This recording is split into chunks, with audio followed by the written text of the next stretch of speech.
Hey guys, this is Tim and welcome to another 5 at 5 here on the FSF PopCast.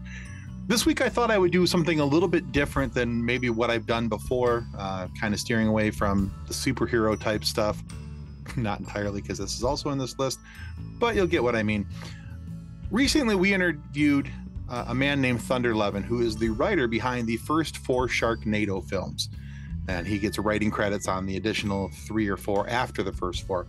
Anyway, but it got me thinking, what are some of the best campy movies of all time? So I thought, you know what? Why not talk about the top 5 campy movies, in my opinion? And of course, these are subject to opinion, and your opinion may be different than mine. And if you disagree with any of the 5 that I share here, there's a comment section down below, and I encourage you to share your thoughts down there. All right, here we go. Numero 5. All right, the Batman movie, I think it was made in 1966. Look, the TV show was incredibly campy, wonderfully campy. It was such a lot of fun. No one took that seriously. I don't even think the actors themselves took it seriously because it was silly. It was fun. It was made to be entertaining. Something different than what everything else superhero-wise that people are seeing. Something vastly different from the comic books. But, you know, there's the whole surf-off between Batman and Joker, and there's the shark. He just happens to have shark repellent spray on his utility belt. I mean, he's Batman. Why wouldn't he have shark repellent spray on his utility belt? But there's just a whole lot of things, and the Batman movie from 1966 is a tremendous amount of campy fun. And if you haven't watched the TV series that the Batman movie was spawning from, then you've really missed out on a whole lot of fun, and I strongly suggest you go back and watch that and enjoy all the bam, pow, oofs, whiffs, zips, zops, and zams that come along with Batman from the 1960s. Number 4, I mentioned his name already, but we talked with Thunder11, and that is the Sharknado series. I'm not going to just say one Sharknado movie because they progressively get better as they go, because they're begun to steer into the camp. They've enjoyed the camp, and you know, they have so many homages, nods to other movies. There's nods to Jaws. I mean, why wouldn't there be a nod to Jaws? It's a shark movie. It kind of has to happen. There are things that are done for obvious humor, things that are designed to make you laugh. Even Thunder talks about this in our interview, which will be coming out in a few weeks, so I'm not going to spoil it for you, but there's a reason why, if you go back and watch these movies from this perspective that Thunder shares in the interview, it makes it even better and much more enjoyable. But the Sharknado is silly, it's campy, it's just all kinds of not serious, but in the best way possible. It's seriously not serious. And I think that's probably the best way to describe Sharknado, because you may have thought about it and go, man, who would ever have greenlit this project? Or why did it get greenlit? Who puts sharks in a tornado? Thunder11 puts sharks in tornadoes, and he does it because that's the movie he was assigned with Asylum Pictures, and they came to him and knew that he could do it, and thank goodness for that, because Thunder did a heck of a job writing those first 4 movies. So we strongly suggest you check those out, and check out our interview with Thunder11 coming in a couple weeks. Number 3. All right, guys, if you haven't watched this from, I believe it was 1985, the movie was known as Clue, based off the board game.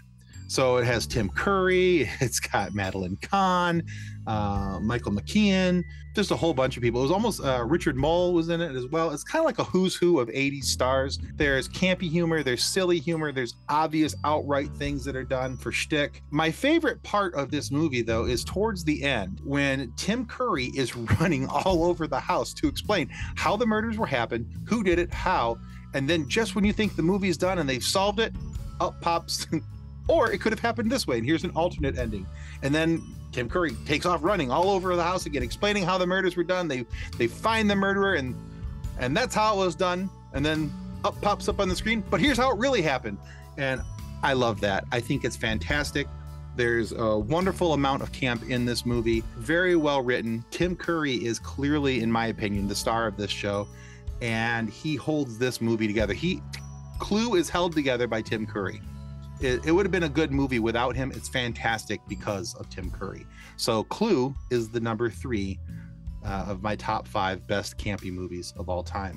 Number 2, and honestly, this could have been also called Clue. It's a movie with Don Knotts and Tim Conway, who, by the way, are one of my favorite comedic duos ever to happen in Hollywood history.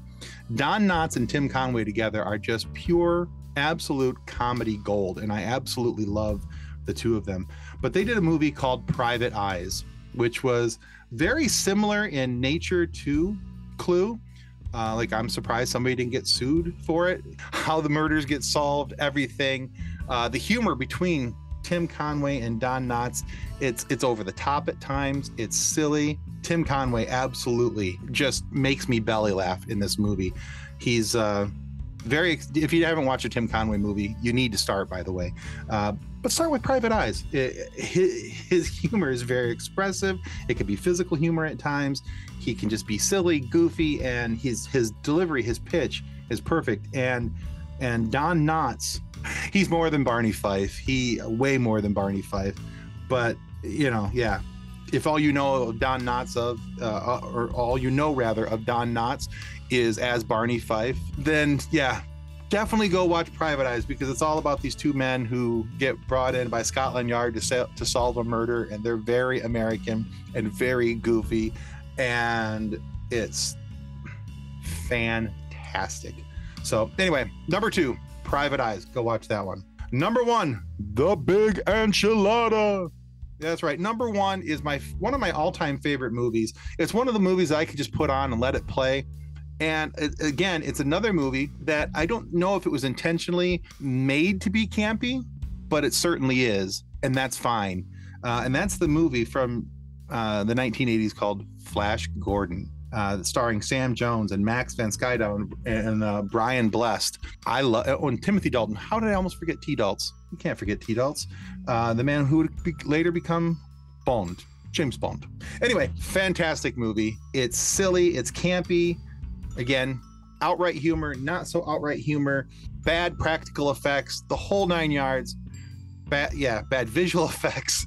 But for its era, it was probably fantastic. Looking at it now in the age of quality CGI and all these other things, you look at it and you go, boy, that was really kind of rough. But Flash Gordon is a fantastic movie. Very well told. It's got a great story. I would have loved to have seen a sequel to Flash Gordon because of the way it ends.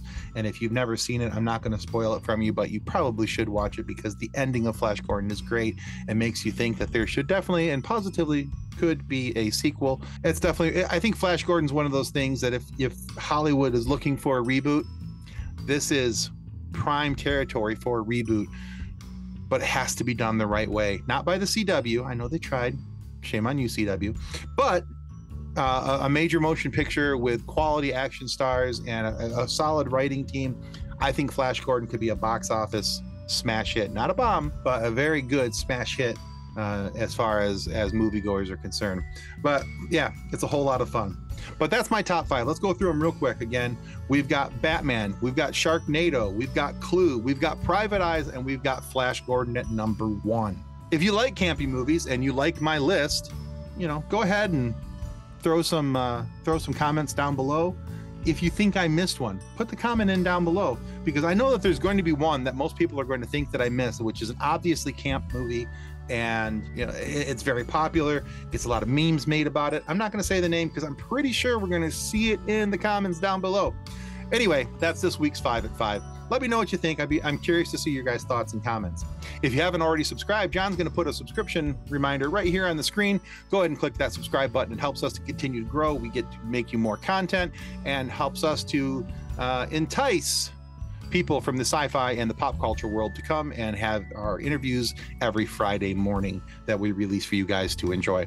So again, thanks for checking out our 5 at 5. This is Tim. This is the FSF PopCast. Goodbye.